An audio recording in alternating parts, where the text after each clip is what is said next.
Bonjour, c'est Isabelle Sansonetti, bienvenue sur mon podcast Injonction et Bistouri. Pour cet épisode, j'ai rencontré Lucille Renier qui fait des injections d'acide hyaluronique et de toxines botuliques régulièrement depuis environ 10 ans pour garder bonne mine. Co-autrice de Chic, le guide qui donne du style, Lucille détaille tout ce qui peut aider une femme à trouver son propre style et à se sentir bien dans son âge, passé 50 ans. Une attitude positive qui implique certes quelques efforts, mais surtout pas de céder au jeunissement ambiant. Micro. Alors bonjour Lucille et merci d'accepter de partager votre expérience. Bonjour Isabelle, je suis ravie d'être ici avec vous. Alors vous avez fait des injections d'acide hyaluronique et de toxines botuliques. Vous pouvez nous raconter un petit peu Alors j'ai commencé par de l'acide hyaluronique il y a une dizaine d'années en me disant c'est bien de commencer à faire ce genre de choses, d'intervention quand il n'y a pas grand chose à faire. J'ai vu une dermato qu'on m'avait conseillée, j'ai eu confiance en elle parce qu'elle était très naturelle. Donc ça c'était important pour moi parce que l'idée c'est qu'effectivement j'aime bien les choses qui ne se voient pas. J'ai l'image de ma mère qui a les commissions des lèvres qui sont très marquées, évidemment les sillons nasogéniens. Et donc voilà, c'était un peu le truc de se dire ça se creuse un petit peu là, c'est un peu... la moue qui n'est pas très agréable et donc voilà, elle m'a fait quelques injections, j'ai eu affreusement mal, je pense que j'étais très contractée mais c'était pas de sa faute du tout, j'ai pas eu de bleu, j'ai pas eu quoi que ce soit et tout mais j'étais tellement contente après parce que c'est vraiment spectaculaire Oui.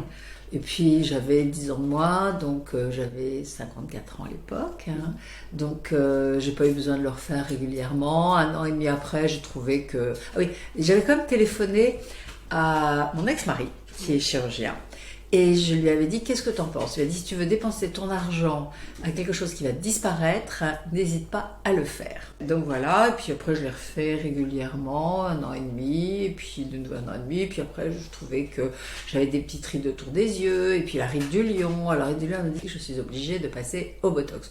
Je dis, on va attendre. Et un jour, j'ai été tout à fait prête à le faire. Elle m'a fait 3 rides. Alors, c'est vrai que quelquefois, chez certaines femmes, je voyais qu'elles avaient un front très lisse qui n'allait pas avec le reste de leur visage. Oui.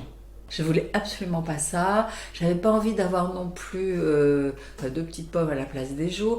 Je suis un peu difficile, quoi. Je veux dire, c'est comme le maquillage. J'aime bien le maquillage qui se voit pas trop. Oui. Donc j'aime bien le naturel. Donc il faut toujours doser les choses. Je trouve qu'à partir du moment où on prend la décision de le faire, il faut être tout en confiance avec la personne qui le fait, parce que sinon ça risque d'être raté justement. L'abord d'une médecin, puisque ce sont des médecins qui font ça, doit être aussi de suggérer et de ne pas exiger. On est aussi un peu en perte de confiance de soi si on le fait, évidemment. Donc il faut avoir en face de soi quelqu'un qui ne vous impose pas quelque chose, qui vous suggère ce qui serait bien pour vous, quitte à vous pouvez dire non. Je veux dire, cette médecin adorerait aussi me faire quelques petites piqûres dans les lèvres, et je lui ai toujours dit non, c'est hors de question. On a les marques de la vieillesse, il faut les garder. Parce que c'est assez beau, on est content d'avoir, les femmes, nous sommes contentes d'avoir aussi une certaine sagesse dans nos conversations. Donc c'est bien d'avoir aussi cette sagesse sur le visage qui se voit. C'est pas l'avis de tout le monde parce que c'est vrai que c'est un petit peu vite un engrenage pour certaines personnes qui effectivement se font lisser toutes les rides au risque d'être un tout petit peu transformées. Ou vous n'avez jamais eu peur de tomber dans l'engrenage? J'ai peur d'en faire trop, bien sûr, mais c'est peut-être parce que je me sens bien aussi dans ma vie. Je veux dire, c'est aussi un pansement pour beaucoup de femmes de vouloir changer. Et ce truc horrible de toutes ces images Instagram qui sont photoshopées. Donc après, on peut se photoshopper sur Instagram, et après, si on se voit dans la réalité de la glace, c'est vrai qu'à un certain âge, les photos, la glace le matin, j'ai toujours dit à mes copines, on passe plus de temps dans la salle de bain en vieillissant que quand on est jeune, ne serait-ce. Donc tout ça, c'est un entretien, c'est un dosage, c'est comme la couleur de cheveux. J'ai rien contre les femmes qui se laissent leurs cheveux blancs, si elles sont contentes de ça. Les femmes qui s'habillent plus jeunes qu'elles ne devraient, si elles sont contentes comme ça, il faut qu'elles le fassent. Ce que je n'aime pas, c'est la course au jeunisme. Parce que ce qu'on voit là, au contraire, on est en train de se dire que les femmes s'acceptent et Laura Adler, dans ce qu'elle dit, moi je trouve ça formidable parce que c'est vrai qu'elle continue à s'habiller rock et en même temps, elle se sent beaucoup plus libre comme elle est à son âge que plus jeune. Donc non, je pense que les femmes commencent, enfin en tout cas, certaines femmes commencent à trouver que on peut assumer notre âge. Mais bon, c'est un peu de taf quand même. Est-ce que la première fois que vous y êtes allée, c'était parce que vous vous étiez vue en photo? Pas du tout, parce qu'il y a beaucoup de femmes qui me disent ça. Alors là, moi, le déclic, ça a été la dernière photo qu'on m'a montrée où je me suis vue et c'était pas possible. Ouais, mais c'est vrai ce que vous dites. Oui, plusieurs fois. Et d'ailleurs, ce que je conseille aux femmes, c'est de sourire en photo à un certain âge. Parce que tout d'un coup, tout remonte. C'est vrai, parce qu'on a forcément, on commence à avoir des mous, on a des grimaces. Voilà, une grimace à 25 ans, c'est pas la même chose qu'une grimace à 50 ans, voire plus. Mais ce que je trouve le plus important, c'est que pour moi, en fait, la démarche des injections, c'est pour pas être obligée de me maquiller beaucoup. C'est ça l'idée, parce qu'on peut planquer beaucoup de choses avec le maquillage. Et je trouve que maintenant, avec les injections, plus tout ce qu'il y a autour qu'on peut faire, des sourcils, enfin bon, ça c'est un autre dossier, et des cheveux, fait que un coup de mascara le matin, ça suffit, un petit gloss ou un rouge à lèvres, si on a la chance de pouvoir porter du rouge à lèvres, voilà, c'est fait. Et alors, quand vous êtes allé vous faire injecter la première fois, vous m'avez dit que vous aviez demandé des conseils à votre ex-mari. Donc, est-ce que le fait d'y aller, ça redonne une confiance en soi suffisante pour peut-être pour éventuellement retrouver quelqu'un, ou vous vous dites ça n'a rien à voir et c'est pas pour ça que je l'ai fait? Je l'ai pas fait pour retrouver quelqu'un. Mais je l'ai sûrement fait aussi dans une période où on a plus envie d'aller se faire dorloter. Donc on passe peut-être plus de temps justement à aller se faire masser si on peut le faire, à faire du sport. Il y a un âge où c'est bien de faire des choses qui nous font du bien. Donc ça peut passer par le yoga, ça peut passer par la marche à pied. Il faut accepter aussi que on va plus non plus forcément courir 20 km tous les jours, je sais pas quoi. Donc trouver des petites choses. Et aussi les injections, ça en fait partie. C'est comme certains maquillages aussi. Je veux dire, tout ça, ça se dose. Si on se fait plus de brushing en vieillissant, on se vieillit. Mais du coup, si on se fait des petites choses qui ne se voient pas, type des injections, on reste dans une lignée de ce qu'on a été, de ce qu'on est en train de devenir. Et vous me disiez que vous n'iriez pas forcément vers la chirurgie esthétique parce que vous auriez peur d'en faire trop et que ça se transforme. J'ai peur, je me trompe peut-être que je vais changer d'avis, j'en sais rien, mais que là, ça va me changer beaucoup. C'est mon dermato qui me disait ça, parce que quand j'en avais parlé avec lui, il m'avait dit, si un jour vous faites quelque chose d'intervention, faites les paupières. Ça, c'est vraiment, ça peut être très bien fait, vous n'avez pas un œil trop ouvert et tout, c'est quelque chose qui ouvre le regard et donc, par essence. Donc ça, c'est pas mal. On peut accepter d'avoir un peu de bajoux, on peut accepter d'avoir un peu de rides, on peut accepter plein de choses. Justement, c'est peut-être un dosage. Et sinon, après, on a les mains qui sont moches, on a le cou qui flétrit, on n'arrête pas, quoi. Et je pense qu'il vaut mieux avoir quelques kilos en plus que quelques kilos en moins en vieillissant, parce que ça arrondit, ça floute. Ça c'est ma théorie à moi. Je veux dire, il faut positiver aussi tout, parce que sinon c'est un acharnement dingue pour rester jeune, et en fait on reste pas jeune. On est obligé de changer en vieillissant. Donc je pense qu'on peut se maquiller comme un camion volé quand on a 30 ans, c'est pas grave. Si on le fait à 50 ou 60 ans, des femmes, je ne juge pas du tout en disant ça, mais par expérience, les femmes que je vois qui sont trop maquillées, trop brochées, trop blondes, les ongles trop faits, trop sophistiqués quelque part, ça les vieillit. Donc tout ça, ça passe par le naturel. Le naturel, pour moi, c'est... je ne suis pas sponsorisée en disant ça, mais ça passe vraiment. Je trouve que c'est une chance folle de pouvoir le faire. C'est une chance folle de pouvoir se faire des petites piqûres. Oui, et alors après le naturel, ça c'est un vaste sujet que j'avais aussi abordé dans mon livre. Ça n'a pas le même sens pour tout le monde. Donc pour avoir été à des congrès de médecine esthétique où on nous montre des photos avant-après, il y a des médecins qui disent regardez le résultat naturel après, et parfois ça n'est pas pour moi ce que je considère être naturel. Mais vous avez raison, après il faut que chacun trouve ce qui lui convient et ce qui ressemble pour lui à l'harmonie en fait. Oui, parce que le naturel, c'est pas forcément rien. Je veux dire, ça passe aussi par des couleurs qui vous vont, en termes de vêtements, ça passe par une coupe de cheveux qui vous va. On a tous aussi des défauts, et moi j'ai une copine qui avait un grand nez, et qui avait un grand nez quand elle était jeune, elle le détestait, et c'est la fille maintenant la plus belle de la Terre, elle a 60 ans avec son grand nez, un nez aquilin qui lui va vraiment bien, et c'est magnifique.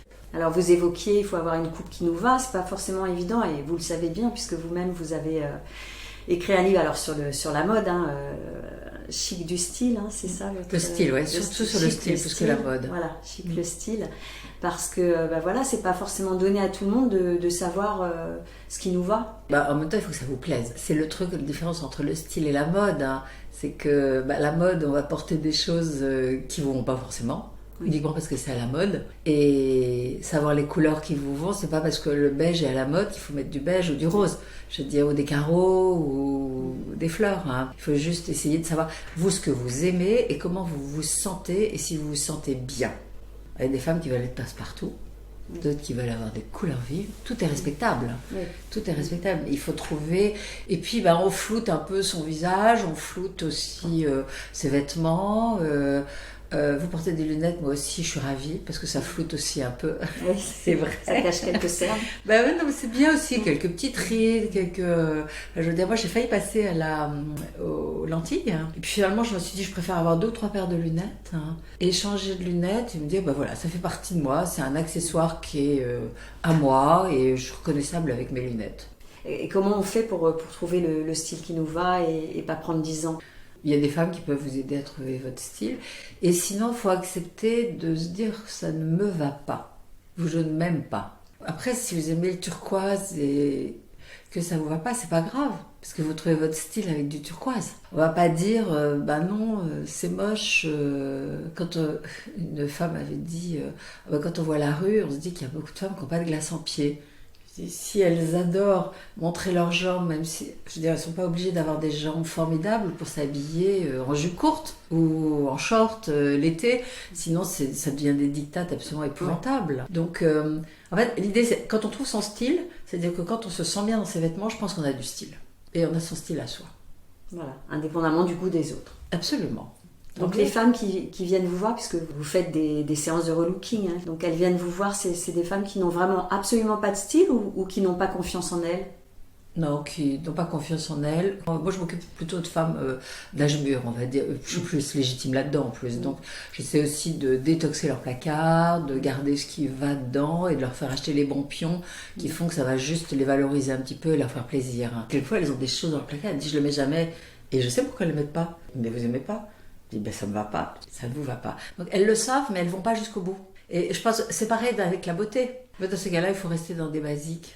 Il faut rester dans des choses qui semblent un peu basiques et puis twister avec une paire de chaussures, twister avec un chapeau.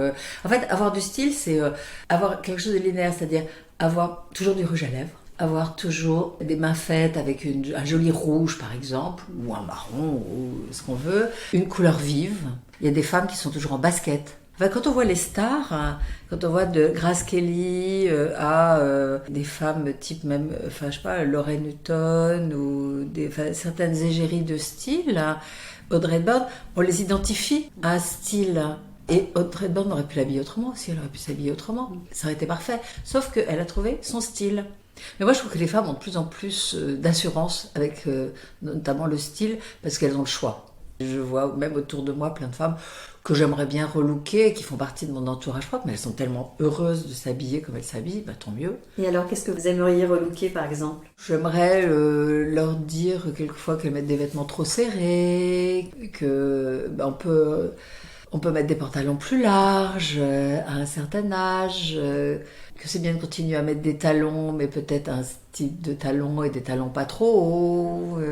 Parce que tout ça, c'est un équilibre, hein, ouais. En fait. C'est donc... Mais il y a un âge. On a la paire de baskets, on a le pantalon noir, on a le pull rouge. Qu'est-ce qu'on fait? Justement, je trouve que des petites piqûres, un beau sourcil... oui, ça a l'air de des vous... choses comme ça.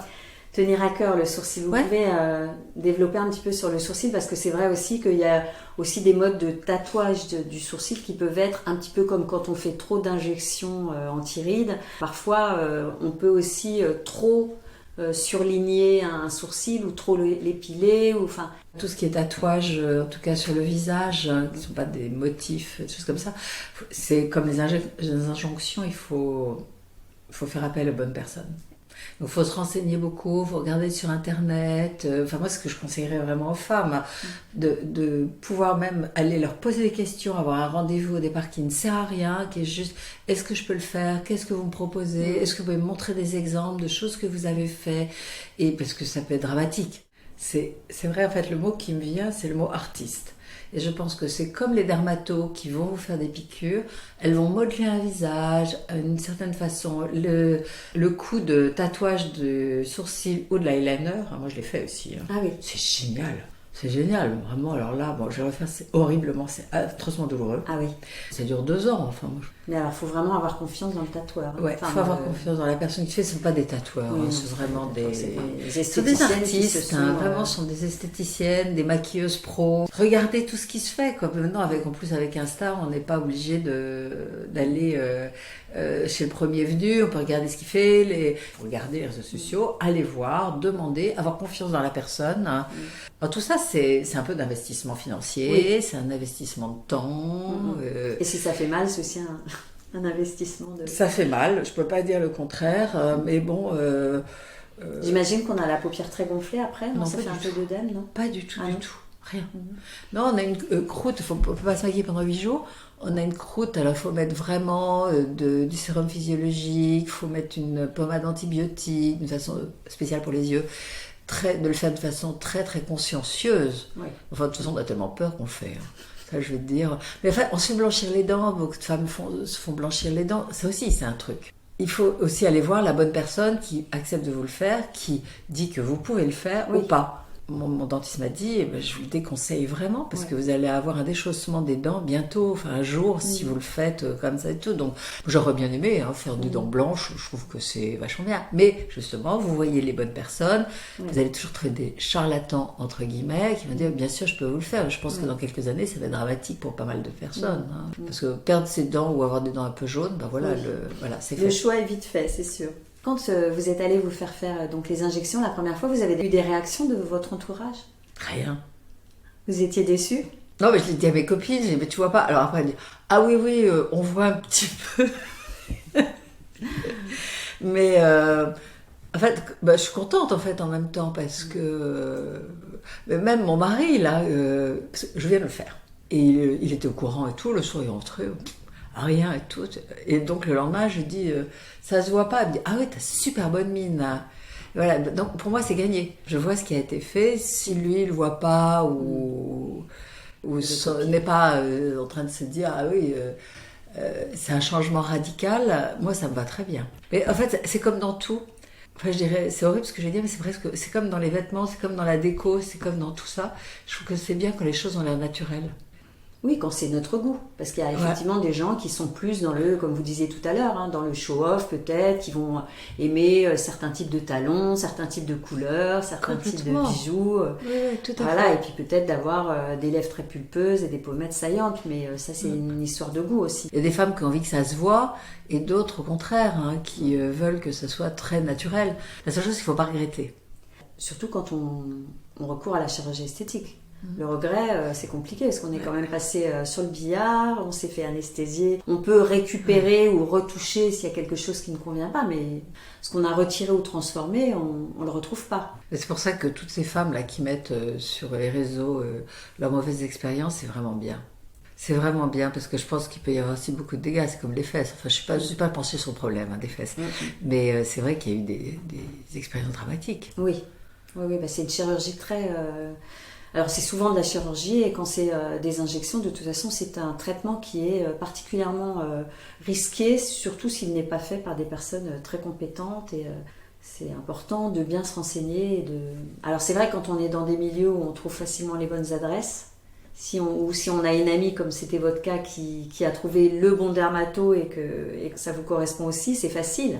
Après c'est plus compliqué quand on n'a pas dans son entourage une personne qui a fait quelque chose et dont on pourrait s'inspirer. Bien sûr, mais c'est là où les réseaux sociaux et Internet, c'est bien. Il faut se donner le temps. Enfin, pour une intervention, on va toucher votre visage, on va toucher votre corps. Enfin, c'est pas n'importe quoi. Je veux dire, c'est comme se faire passer les oreilles. On va pas n'importe où. Et alors, il y a aussi des femmes qui ne veulent pas le dire. Là, j'étais dans un week-end où on était 18, dont 9 couples.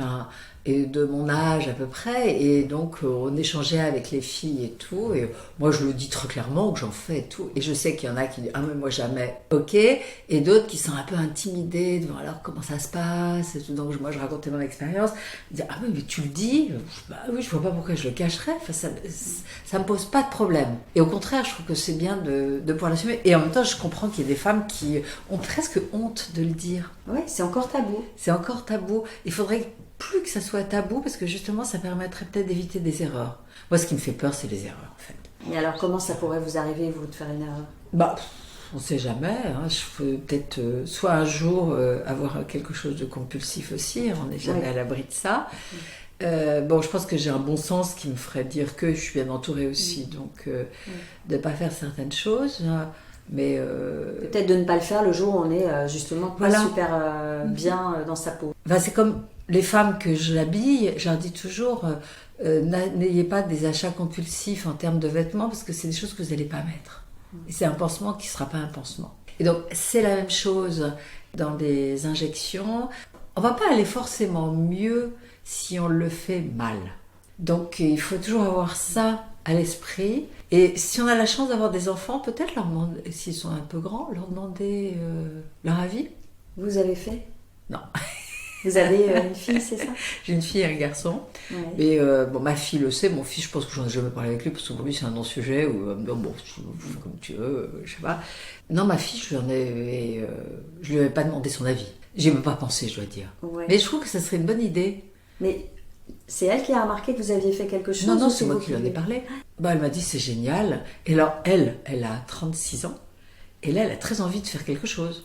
Donc vous pensez qu'elle va y aller parce que vous êtes allé faire quelque chose? En tout cas, je lui dis si tu vas voir la même personne que moi. Alors je sais qu'elle a déjà pris rendez-vous, finalement elle a annulé.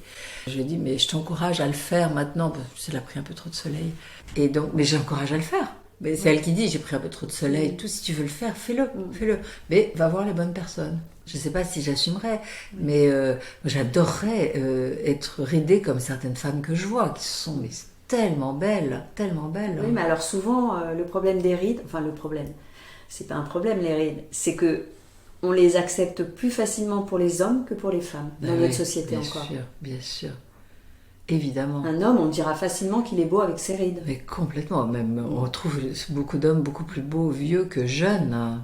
Et c'est vrai que je sais pas si on apprécie que les hommes de notre âge, dans notre entourage, aillent faire des choses, je suis pas sûre. Mais les hommes, ils le diront pas, je pense. Mais est-ce que vous voyez quelque chose? Non. J'ai un copain qui se teint les cheveux et qui veut pas le dire.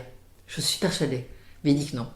C'est bien fait, mais ça se voit. Je le connais. Tant mieux si ça fait plaisir. Des hommes qui se font mettre des petits poils là sur la calvitie aussi. C'est compliqué de vieillir bien. C'est très compliqué, on perd ses cheveux, ils perdent en qualité. Moi, je me fais aussi brûler les taches sur les mains. Je le fais il y a 5 ans et je l'ai refait l'année dernière. J'en avais pas énormément, mais je trouve que tout d'un coup, c'est des petites choses comme ça qui sont... Ça aussi, ça fait mal. C'est surtout chiant parce que pendant 15 jours, j'ai fait aussi brûler quelques taches ici. Bon, on a vraiment des croûtes. Donc sur les mains, c'est ennuyeux, ça se voit tout de suite. Sur les mains, ça se voit. Là aussi, j'avais quelques croûtes sur la joue. Mais c'était vraiment j'avais une grosse tache. Je trouve que ça change tout. Ça change tout. Mais alors après, personne ne me dit quoi que ce soit. Et j'ai une amie qui a beaucoup de taches sur les mains. Elle se fait faire des injections, mais les mains, elle ne les touche pas. C'est des choses comme ça, chacun a ses limites. Bon, moi, je trouve que j'ai décidé d'avoir un certain budget pour tout ça. C'est vrai qu'on fustige les effets du temps qui passe, mais il y a quand même quelque chose qu'on dit volontiers, c'est qu'on est quand même plus en accord avec soi-même et quand même mieux dans sa peau passé un certain âge que quand on avait 20 ou 30 ans. Moi, j'entends très souvent, alors après, ça peut ne pas être le cas, hein, quand on vieillit, il y a des moments où c'est pas formidable, mais je pense que globalement, on a une assurance et on se connaît mieux et on connaît ses points forts. Ah mais moi je suis persuadée que l'âge ça peut être un vrai bonheur. Alors le corps se transforme avant et le corps se transforme après. Il faut juste savoir l'accepter. Et il y avait une petite jeune fille de 12 ans que je connais très bien qui... j'avais 40 ans, je pense que c'était ma première ride juste là sur la joue qui me dit « Oh, t'as une cicatrice !» Ça m'a fait tellement rire. Hein. Mais j'avais même pas remarqué. Enfin, je veux dire, c'est des choses qu'on ne voit pas forcément. Et je dirais à toutes les femmes de s'acheter un miroir grossissant. Parce que d'abord, se maquiller sans Bien grossissant, ça devient compliqué. Et puis de s'inspecter un petit peu le petit poil qui dépasse. Je veux dire, c'est comme tout, c'est du boulot. Oui, puis c'est du boulot pour être un peu impeccable, parce qu'on n'a plus l'insolence de se réveiller en ayant fait la fête toute la nuit et d'être en pleine forme. À 30 ans, c'est le cas. Après, à 60, ça l'est plus. Je veux dire, il faut juste l'accepter comme ça. Donc, c'est du boulot de s'habiller, c'est du boulot de s'entretenir, c'est du boulot de checker si ça va et tout. Et alors, moi, je trouve le plus merveilleux, c'est d'avoir des bonnes copines. Elles vous regardent et là, fais gaffe, t'as pris 2 kilos, tu fumes trop, t'as le teint qui est un peu gris. Comme ces bonnes copines, on accepte tout. Demander leur avis aussi. Oui, mais parfois, c'est pas si évident. Parce que, par exemple, une bonne copine qui fait trop, moi, ça je l'ai souvent entendu dans les témoignages, c'est pas évident de lui dire, par exemple, si elle a été se faire injecter peut-être une fois de trop, de lui dire, oula, peut-être que là, tu pourrais lever le pied. Moi, je le dis. Oui. Je le dis, mes copines peuvent me le dire aussi, si elles trouvent que j'étais à un moment les cheveux très peroxydés, on va dire. Et moi, j'adorais. C'est pas possible et tout. Et maintenant, je regarde les photos, je dis, oh là, ouais, vous avez raison, c'est vrai. Mais sur le moment, j'ai adoré. J'ai adoré avoir ce côté, ça me donne un petit air branché. C'est ça aussi, le truc, en vieillissant, on peut très vite devenir très classique. Et un peu dame. Donc on n'a pas envie d'être dame, on a envie d'être femme, mais pas d'adame. J'ai une copine quand même qui s'est fait picouser les lèvres et j'ai regardé de profil, je dis, qu'est-ce que t'as fait?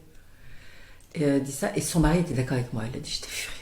Et elle en pensait quoi? Elle n'osait pas dire grand-chose, mais je pense qu'elle n'était pas très fière d'elle. Parce que elle avait mis trop de volume, ça lui faisait une drôle de bouche. Ouais. Alors ça, c'est un vrai dossier. Je dis toujours que j'ai jamais vu ça réussi, mais peut-être parce que quand c'est réussi, ça se voit pas. Mais ça me fait vraiment peur et je vois tellement de lèvres, mais même qui c'est très subtil, juste les ridules avec sur la lèvre supérieure et tout. Et je trouve que chaque fois, ça fait quand même un truc en avant. Et je vois bien, parce qu'en fait, je me suis occupée d'une ou deux comédiennes, et je vois qu'elles ont toutes le même chirurgien.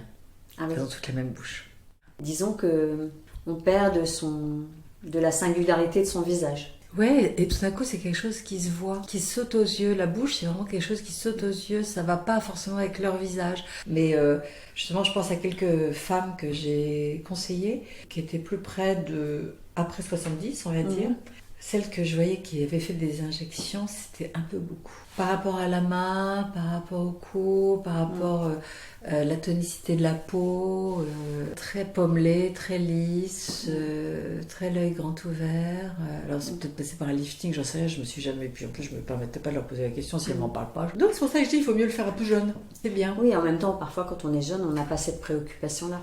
Non, mais vous voyez, ma fille, 36 ans, elle trouve qu'elle a vraiment plein de ridules autour des yeux, comme ça. En plus, elle est très mince, avec ses 2 accouchements, elle a vraiment vachement maigri. Et bon, alors, tout ce qui est autour du visage, si elle le fait, c'est elle qui se l'offre. Mais par contre, les seins et le ventre, je lui dis que je l'offrais. Oui, parce qu'elle est devenue vraiment très, très plate. Et ça la gêne beaucoup? Oui, elle en parle, en tout cas. Ouais. Donc, c'est que ça la gêne. Le reste, c'est son problème. Moi, je peux juste lui conseiller une bonne personne, lui dire fais pas n'importe quoi. Mais elle fait partie de cette génération qui est quand même... Elle se met sur Instagram, elle se Photoshop. C'est dramatique, c'est pas elle. C'est ce que disent les médecins et les chirurgiens esthétiques, c'est que parfois, certaines personnes viennent en demandant un résultat comme leur image floutée sur Instagram ou sur un autre réseau social. Non, a priori, un médecin ou un chirurgien, il doit quand même expliquer que une photo retouchée, c'est pas la réalité, c'est pas la vraie vie. Donc ils peuvent pas faire quelque chose qui n'existe pas dans la vraie vie. Ils peuvent proposer des partouches, des petites corrections, mais ils peuvent pas promettre un résultat comme une photo retouchée. Mais ils devraient même refuser. De toute façon, les médecins et les chirurgiens n'ont pas intérêt à aller dans le centre d'une personne qui leur paraît un petit peu fragile, parce que cette vulnérabilité, elle peut à un moment donné se retourner contre eux si la personne n'est pas contente. Donc souvent, enfin en tout cas ceux qui ont du métier, ils évitent de se mettre dans des situations où ça pourrait leur être reproché d'avoir obtenu un résultat qui finalement, même s'il est techniquement réussi, ne va pas plaire à la personne, parce que quand on se cherche, parfois on ne sait même pas vraiment ce qu'on veut. Et c'est un peu ça le danger. Voilà, ça peut être un droit aussi de se transformer. Après, ce que lui, le chirurgien ou la chirurgienne, ce qu'il peut dire, c'est prévenir du risque de ne pas du tout se reconnaître après. Oui, c'est pour ça que je trouve qu'il y a une vraie part psy dedans et d'avoir confiance dans la personne qu'on va voir. Hein. Donc de la part des médecins, de ne pas être trop péremptoire sur les choses à faire ou pas faire, et de la personne accepter de voir peut-être plusieurs avis, surtout pour faire des choses importantes. Et essayer de se dire que personne n'est parfait, que la perfection, d'abord c'est chiant. C'est ça. Et qu'au contraire, jouer avec ce qu'on est. Alors, j'ai une sœur qui m'avait dit « Oh, mais moi, je n'ai pas besoin, je ne ferai jamais rien » la première fois que j'avais fait des injections. Je crois même que c'est une sœur jumelle, non? Et bien finalement, elle l'a fait. Elle l'a fait pareil. Elle l'a fait pour que ça ne se voit pas aussi. C'est ça qui est drôle, parce qu'on le fait pour que ça ne se voit pas, et en même temps, si on ne nous dit pas qu'on a bonne mine, on est un petit peu déçu. Ouais, mais on a surtout envie soit d'avoir bonne mine. Oui, je trouve que ce matin, quand on se réveille, on est vraiment en échafouin.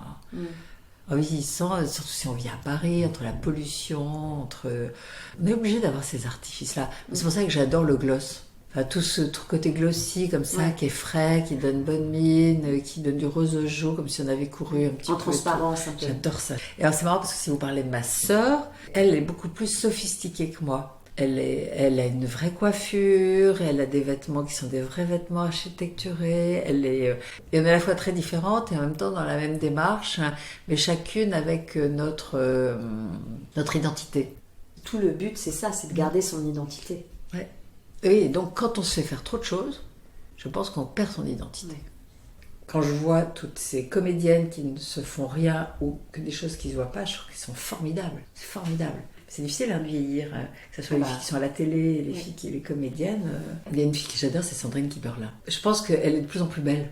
Alors peut-être qu'elle fait 3 petites choses comme ça et tout, mais elle garde son nez, elle garde son... Alors peut-être que c'est très travaillé, hein, j'en sais rien, peut-être les coiffeurs extraordinaires qui lui font des mèches exactes, qui vont très bien et tout, mais c'est bien d'avoir des exemples comme ça aussi. Ouais, c'est vrai, elle est rayonnante. Elle est rayonnante, oui. Le fait de faire des injections, est-ce que vous pensez que ça aide aussi à ce que les autres aient un regard sur vous qui soit encore présent? On me dit moi que je suis jolie, mais bon, c'est pas grave.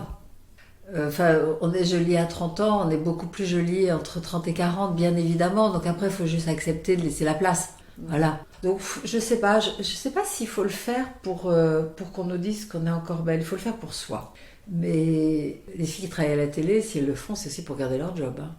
Vous, est-ce que vous vous êtes dit, les injections, j'en ferai toute ma vie, ou est-ce que vous vous êtes dit, il y a un moment, je vais arrêter? Je sais pas. Je me dis que ça va faire encore des progrès. Donc, en fait, là, ce qui se passe, c'est que j'ai sûrement de plus en plus de rides, puis je les compte plus. Hein. Ça, il y a un moment, on les compte pas. Mais ce que j'aime bien, c'est avoir quand même un visage assez tonique. C'est surtout ça. Et comment vous faites? Alors, c'est plutôt les massages, ça, non? Ouais, je parle de yoga. Je sais pas si ça joue, mais en tout cas, ça ne va pas faire de mal. Hein. Ouais, j'ai pas envie de m'affaisser. Il faut pas en faire trop pour planquer. Il faut juste essayer d'être entretenu. Et entretenu, ça passe par 2 petites picouzes sur le visage, ça passe par des marches en plein air. On peut faire plein de choses, mais si déjà on fait attention à prendre soin de soi par un peu ce qu'on mange, par l'hygiène de vie, déjà on ira mieux. Et on parlait avant les grand-mères, c'était des mamies Nova. Bon là, elles faisaient rien, elles avaient un chignon blanc sur la tête, là comme ça, et des petites lunettes et des rondeurs à elles. Et ça n'empêchait pas qu'elles devaient être très heureuses. Oui. Voilà. Après, on n'a peut-être pas forcément envie d'être des mamies Non, Nova. pas du tout. Non, mais la vie, ça a changé. Les grand-mères ont changé. Moi, je suis grand-mère. Hein. J'ai 2 petits-enfants. C'est vrai que j'ai envie d'avoir toujours la pêche pour eux. J'ai envie qu'ils me trouvent toujours souriante, pimpante et autres, parce que c'est quand même plus rigolo. Pour ces enfants aussi, on a envie de rester quand même. Parce que les enfants, ils n'ont pas envie de nous voir vieillir. Vous avez fait les choses pour vous, pas parce qu'il faut faire plus jeune aujourd'hui. Il faut faire les choses pour soi, pour se sentir bien, pour ne pas le faire pour quémander le regard de l'autre. On s'habille pour soi, on prend soin de soi pour soi. Et si on veut absolument que ça soit l'autre qui vous remarque, vous n'allez pas être vous-même. À un certain âge, on peut être séductrice sans être sexy. On peut être femme, mais on n'est plus une jeune fille. On n'est pas des dames, mais on est des femmes. Et ça, c'est merveilleux. Écoutez, merci Lucille de m'avoir accordé du temps. Merci beaucoup Lucille d'avoir partagé votre expérience. Chères auditrices et auditeurs, merci d'être de plus en plus nombreux à écouter ce podcast. N'hésitez pas à vous abonner, à partager le lien et à laisser un commentaire sur le compte Instagram Injonction et Bistouri parce que c'est ça aussi qui aide à booster les écoutes. Si vous souhaitez en savoir plus sur les injections d'acide hyaluronique ou de toxines botuliques, vous trouverez plein d'infos dans mon livre J'y vais pas, publié chez Jean-Claude Lattès. Et à vos écouteurs dans 2 semaines pour un nouvel épisode sans retouche.